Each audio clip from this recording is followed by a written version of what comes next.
bacaan adalah sembahyang. Tahiyatul mubarakatus salawatut thayyibatul lillah. Assalamualaikum ayuhan nabi wa rahmatullahi wa barakatuh. Assalamu alayna wa ala ibadillahi salihin. Asyhadu an la ilaha illallah wa asyhadu anna Muhammadar Rasulullah. Allahumma salli ala Muhammad wa ala ali Muhammad. Bacaan ini adalah disebut-sebut sebagai dialog temu bual di antara Nabi kita dengan Allah Subhanahu Wa Taala. Bagaimana kita bikum orang bila berjumpa dengan Tuhan, kita bersalam, Assalamualaikum warahmatullahi. Tuhan menjawab, Waalaikumsalam warahmatullahi. Nabi kita Muhammad juga waktu berjumpa dengan Tuhan dulu, mula dia katanya ialah at-tahiyatul mubarakatus salawatut thayyibatul lillah. Itu salam buka mulut Nabi kita Muhammad depan Allah Ta'ala waktu dia mula-mula berjumpa. At-tahiyatul mubarakatuh, segala tahiyah. At-tahiyatu tahiyah. Tahiyah ni apa namanya? Tahiyah mana perkataan yang menunjukkan kita nak hormat satu orang. Dalam Islam tahiyah yang paling tepat ialah assalamualaikum. Bila berjumpa dengan orang, kita diminta beri tahiyah ataupun kita panggil beri salam. Assalamualaikum warahmatullahi. Ini ucapan bunuh diri daripada kita pada kawan kita bila berjumpa. Assalamualaikum, maknanya saya berdoa dengan sungguh-sungguh pada Allah Ta'ala, minta Allah Ta'ala selamatkan saudara. Tuan rumah tu pula ataupun orang berjumpa tu pula, dia juga mudah diri. Kalau anda sudah beri doa pada saya supaya saya selamat, saya pun begitu jugalah. Waalaikumsalam warahmatullahi wabarakatuh. Jadi Nabi kita Muhammad sallallahu alaihi wasallam waktu naik ke langit, dia tidak sebut assalamualaikum, dah. Dia sebut at-tahiyatul mubarakatuh. Segala tahiyah, kata aku yang berupa tahiyah, perbuatan aku yang berupa tahiyah, tingkah laku aku yang berupa tahiyah. Tahiyatu kita panggil jam, segala-gala jenis mudah diri, perkataan kau, perbuatan kau, tingkah laku kau, al-mubarakatuh yang penuh dengan berkat. Lillah, untukmu wahai Allah. Allah Ta'ala jawab balik, as-salawatut thayyibatul lillah. As-salawat maknanya selawat. Selawat, doa. Kalau kita dengan Tuhan, kita panggil doa. Untuk Nabi kita panggil selawat. Selawat Nabi Muhammad. Selawat mana doa. Segala selawat yang molek-molek, yang baik-baik, lillah, untuk Allah. Ini ucapan Nabi sallallahu alaihi wasallam waktu berdepan dengan Allah Ta'ala. Kita juga lelah ni bila berjumpa dengan orang yang sebut tadi, dan kita amalannya assalamualaikum warahmatullahi. Tapi bila kita masuk masjid, naik surah, balik musalla, masjid ni asas silanya Nabi buat, Nabi Ibrahim alaihissalam, ataupun disebut Lekak buat. Masjid yang pertama di muka dunia ni ialah Kaabah lah, Masjid Baitullahil Haram. Ini masjid yang pertama. Dia ni dibuat oleh Nabi. Dan masjid ni dibuat daripada batu-batu, batu stokol-stokol, batu bola-bola. Nabi pakat dengan anak dia Nabi Ibrahim AS. Nabi Ismail unggah batu, beri kaya dia, dan dia disusun batu. Batu stokol-stokol disusun 4 segi, lama-lama tinggi. Di atas kali itu kabarnya dia letaklah kayu-kayu, gati-gatian kayu, dahan-dahan kayu untuk jadi ketujuh. Inilah bentuk masjid yang pertama di muka dunia. Ketulan-ketulan batu disusun oleh orang dua beranak. Dia kedua-duanya orang pilihan Tuhan belakang.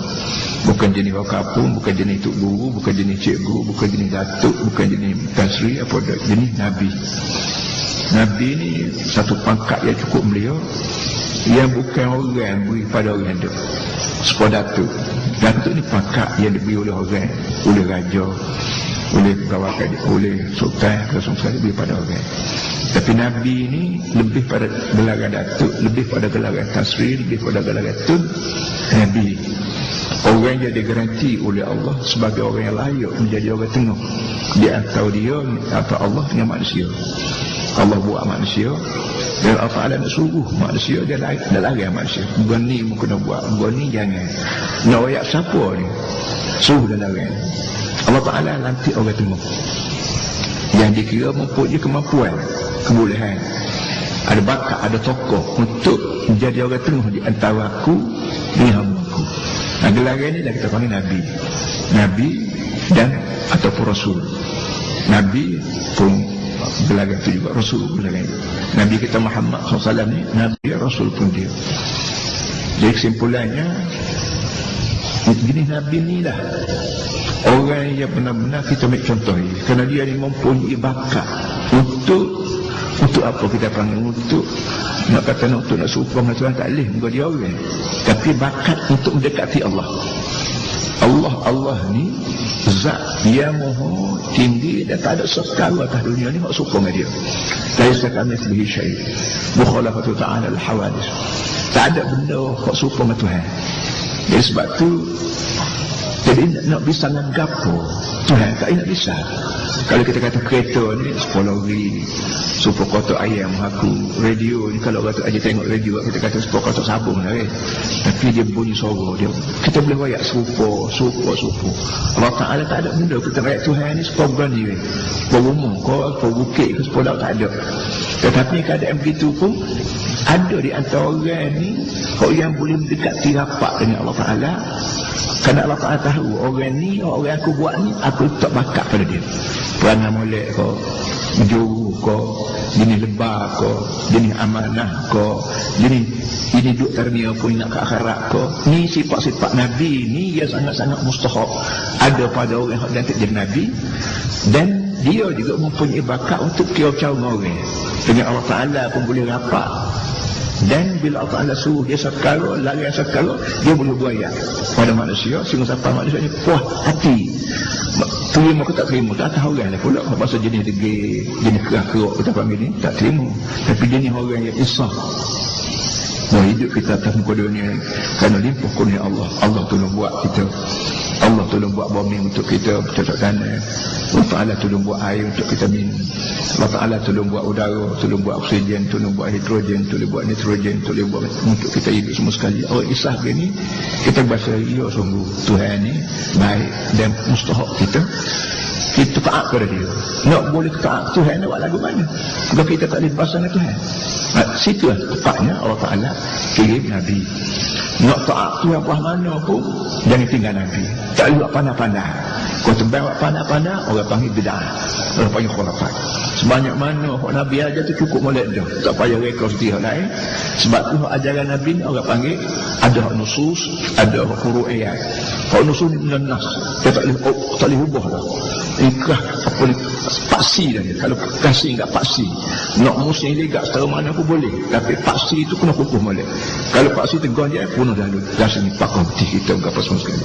Alhamdulillah dalam Islam ada paksi dia dan ada orang panggil tidak balas, ada pelaksanaan dia. Untuk akhir zaman Nabi Muhammad sallallahu alaihi wasallam. Untuk orang Cina pun Nabi ni lah. Untuk orang Melayu pun Nabi ni lah. Untuk orang Amerika, orang Australia, orang Afrika, orang mana sekalipun Nabi ni berlaku. Ini Nabi akhir zaman. Wa ma apa namanya? Khataman Nabiin, ma kana Muhammadun aba ahadin min rijalikum walakin Rasulullah wa khataman Nabiin. Nabi Muhammad Nabi penyudah. Artinya bila Nabi kita mati, nak menyatakan kiamat ni tak payah cari Quran lain dah. Tak payah Nabi lain dah. Tak payah mari tok guru lain dah. Tak payah mari kitab lain dah. Pandai dengan Quran, kerana Quran ni khatamul kutub. Pandai dengan ajaran Nabi Muhammad, kerana Nabi Muhammad ni khatamul anbiya. Sebab tu dalam masalah ekonomi ke, masalah politik ke, masalah rumah tangga ke, masalah akidah ke, masalah apa saja pun jangan lain daripada ajaran Nabi Muhammad SAW.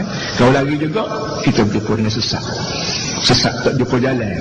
Kerana kita ni sedang gerak kalau kita duduk tengah terbang nampak duduk comok, hakikatnya dia gerak kat kolam turun di pada terbang turun jodoh turun konfus semua. Waktu kita duduk tengah terbang tu tak ada kuasa apa duduk dia pada perahu duduk dia tak tahu siapa dah tak tahu siapa dia kan pintu kubur. Pintu kubur tu pasal satu baru masuk kubur pasal dua, bertemu pada masa pasal tiga. Arti kita pusing ke mana pun sedang gerak menuju pada tempat yang kita nak ngelak diri. Nak lari pada mati ke, nak lari pada kubur ke, tak boleh. Kita terpaksa mati. Pada mati terpaksa hidup balik. Pada hidup balik terpaksa berdepan Allah Ta'ala. Ditanya sesuatu. Awak tanya, bila Tuhan tanya nak jawab lagu mana? Tak ada jawapan yang paling betul lain pada jawapan hak supaya Nabi Muhammad ajar dalam masalah rumah tangga, masalah jiran, masalah nego, masalah gapolah ni nak buat apa pula. Tapi dia tentu supaya Nabi Muhammad ajar. Cadang ke akhirat pula bila kena soal kena jawab supaya Nabi Muhammad ajar. Sebab tu apa namanya setengah orang sebut bahawa dunia ni dataran apa kita panggil ni, dataran. Kalau kita nak nyambut raja, nak nyambut orang besar, kita berlatih dulu. Ratai. Kalau kita nak menyambut orang besar, hari besar ke, boleh askar yang berini pun dia ratai dulu. Ratai bari ke, lopak tali ke, kapuk ratai. Kadang ke bila siapa tahu mari orang besar, lari kena buat. Sepuh buat mari dulu, hari tu ini. Dunia ni kita ni ratai. Tempat kita berlatih nak jawab Tuhan. Kita cari duit. Nak cari duit banyak mana tak ada apa. Nak 1 juta sehari, 10 juta sehari lah. Tapi jangan rasuah. Kalau rasuah juga boleh pergi banyak pun jawab. Dia Tuhan jawab. Duit amat dana ni. Sudah. Kalau kata rasuah, tak boleh kata, tak boleh jawab. Cari sendiri. Tak ada. Tuhan tahu ada orang dekat sekolah. Politik baik, ekonomi baik, sosial baik, budaya baik, apa saja pun kita sedang berraftai sekarang ni. Kita sedang berlatih dalam masalah politik, dalam masalah jaga tubuh badan, dalam masalah jaga kalbu, jaga anak bini, raftai. Dia serupa dengan hak tua aja. Hak tua raftai itu kita panggil jurulatih.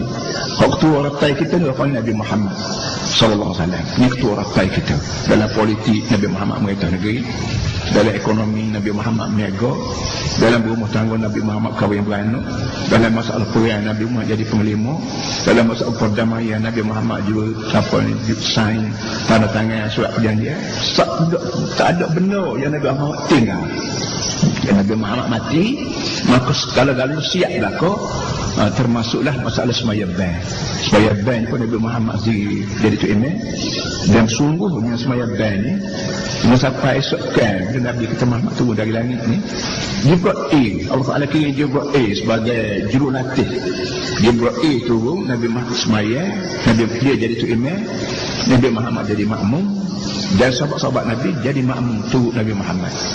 Sahabat-sahabat Nabi jadi makmum tu Nabi, dan Nabi sendiri tu Jibril.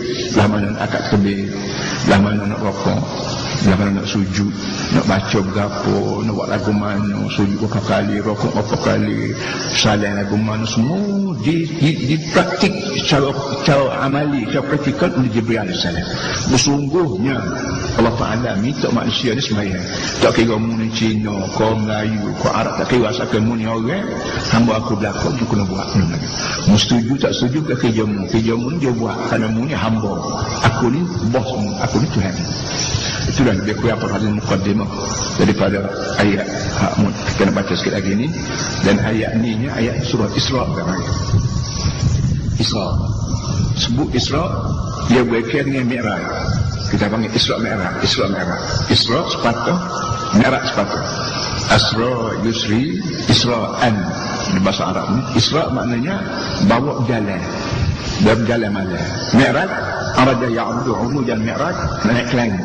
Bila sebut Isra, dia berkaitan dengan Mi'raj. Kalau Nabi kita berjalan malam, satu malam termasuk dulu dia daripada Mekah dibawa ke Baitul Maqdis. Sekarang dibawa Yahudi, insya-Allah akan dilepaskan daripada Baitul Maqdis. Baca Baitul Maqdis, tidak Baitul Muqaddas. Banyak Baitul Muqaddas, tak betul. Baitul Maqdis, rumah suci. Daripada Baitul Maqdis Allah Ta'ala kirim Burak mana kilat. Burak makna malaikat berbentuk binatang, berbentuk macam kuda bara gitu, supaya Nabi kita tidak berasa pelik. Kalau Allah Ta'ala kirim malaikat, pas berupa malaikat mati, pelik lah. Malaikat ni makhluk tak boleh tengok. Kalau mari benda makhluk tak boleh tengok, boleh Nabi kita kejut. Tapi Nabi kita dirupakan malaikat ada bentuk benda tengok hari-hari. Kuda dia tengok dah, hema tengok dah, bara tengok dah, unta tengok dah. Maka Allah Ta'ala kirim bara makhluk ini kira gagah. Dia gagah pada kuda, dan dia gagah ngelan pada apa namanya unta. Nabi kita naik dengan bara terus ke langit, pas lapis sampai kepada Sidratul Muntaha. Pada jumpa Allah Ta'ala, situlah tempat Nabi kita terima sembahyang. Yang disebut tadi waktu mula-mula Nabi sapa tu, Nabi beri salam, at-tahiyatul mubarakatus salawatut thayyibat lillah. Masa dia sebut bila kita pergi ke masjid, kita kena beri salam ke masjid. Kerana masjid ni Baitullah, rumah Tuhan. Cara salam ke masjid ni ialah Allahumma salli ala Allahumma ighfir li dhanbi waftah li abwaab rahmatik. Ini tiga kata yang baik lelaki, baik puan. Ajar anak kita kecil-kecil lagi, awal, hormat. Dia nak masuk masjid, jangan buat sebab masuk rumah kita. Jangan masuk kedai kopi. Rumah Tuhan. Kena ada cara dia, ada panggil, orang Melayu panggil. Ada tabik dia. Ada kena tabik, kata Tok Bomo. Cara tabiknya ialah asal. Allahumma salli ala Muhammad. Ya Allah, itu yang aku tolong rahmat Nabi Muhammad. Kerana aku kenal masjid ni buatkan Nabi Muhammad ajar. Kalau Nabi Muhammad tak ajar, aku kira kenal rumah aku, ya rumah aku, guru ayah aku, setu kereta aku, pada rumah aku. Tak kenal rumah Tuhan. Tapi Nabi Muhammad mari ajar, membana masjid lillah, qadallahu lahu baitan fil jannah. Mana-mana orang buat masjid kepada Allah, walaupun sebesar macam guru ayah, Nabi kata, Allah akan buat apa namanya qasran mahligan syukur. Jadi kita kena masjid, kena surah, kena musalla, kena apa ni, kerana Nabi tolong ajar, maka tolonglah Imam Allah Taala tolong Nabi rahmat Nabi Muhammad mujurnya Nabi Muhammad tolong wayak. Kalau agak aku terti, so patut Allah maafkan li zambi, itu ampun dosa aku nak masuk umummu ni. Kalau orang masuk umum aku, kalau kaki cuma, tubuh cuma, kain cuma, aku tak boleh. Rumah aku belah mana buruk pun aku tak boleh. Orang masuk tubuh kotor, lebih lagi rumahmu, rumahmu masjid ni rumahmu. Maka aku nak masjid ni, aku nak minta cuci tubuh aku. Bukan cuci daripada seluk, cuci daripada peluh dah, aku mandi dah, comel dah, tapi cuci pada dosa.